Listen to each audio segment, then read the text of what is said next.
Pacific మహాసముద్రంలో ఎన్ని లీటర్ల నీళ్లున్నాయి?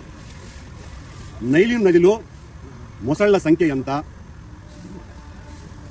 మానవ శాస్త్ర చరిత్రకారులు మన డిఎన్ఏకి మూలమైన ఒక మహాతల్లి టాంజానియా ఎండు మైదానాలలో ప్రసవించిన శిశువుకు జన్మనిచ్చినటువంటి ఆమె పేరు ఆ అస్థిపంజరానికి లూసీ అన్న నామకరణం చేశారు.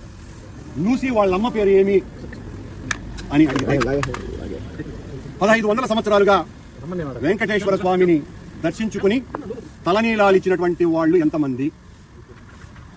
నిన్న తిరుపతిలో కురిసిన వాన చినుకులు ఎన్ని అని అడిగితే నేను ఏం సమాధానం చెప్పగలను? ఈ పరకామణి కేసులో నాకు అంతే సంబంధం ఉంది.